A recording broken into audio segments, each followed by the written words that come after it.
ദേശീയപാത 85-ന്റെ നവീകരണത്തിനൊപ്പം ദേശീയപാത 185-ന്റെ നവീകരണത്തിനും നടപടികൾ പുരോഗമിക്കുന്നതിനിടയിലാണ് ദേശീയപാത 185 അടിമാലി ടൗണിലേക്ക് എത്തുന്ന ഭാഗത്തെ അലൈൻമെന്റ് അട്ടിമറിക്കാൻ നീക്കം നടത്തുന്നുവെന്ന ആരോപണവുമായി ദേശീയപാത സംരക്ഷണ സമിതി രംഗത്തെത്തിയിട്ടുള്ളത്.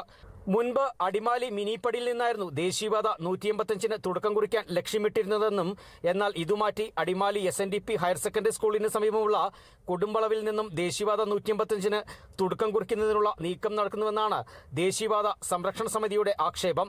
ഈ രീതിയിൽ നിർമ്മാണം നടന്നാൽ അത് തികച്ചും അശാസ്ത്രീയമായി മാറുമെന്ന് സമിതി ഭാരവാഹികൾ അടിമാലിയിൽ വാർത്താസമ്മേളനത്തിൽ പറഞ്ഞു. ഇതൊരു കാരണവശാലും അംഗീകരിക്കാൻ കഴിയില്ല. കേന്ദ്ര ഗവൺമെന്റിന്റെ ജനങ്ങളുടെ കേന്ദ്ര സർക്കാരിന്റെ ഫണ്ട് ഉപയോഗിച്ച് നിർമ്മിക്കുന്ന ഒരു ദേശീയപാത ഏതെങ്കിലും ഒരു എഞ്ചിനീയർക്കോ അല്ലെങ്കിൽ ഏതെങ്കിലും സ്ഥല ഉടമയ്ക്കോ തീരുമാനിക്കുന്ന പോലെ ഇത് വളച്ചു തിരിച്ച് മാറ്റിക്കൊണ്ട് പോകാൻ ഈ ജനങ്ങൾ അനുവദിക്കാൻ പാടില്ല. അതുകൊണ്ട് ഹൈറേഞ്ച് ദേശീയപാത സംരക്ഷണ സമിതി ഈ കാര്യത്തെ ശക്തിയുക്തം എതിർക്കുകയാണ്. അത് മിനിപ്പടി ഭാഗത്തുനിന്ന് നേരത്തെ സർവേ നടത്തിയതുപോലെ തന്നെ ആ റോഡിന്റെ ആരംഭം കുറിക്കണം.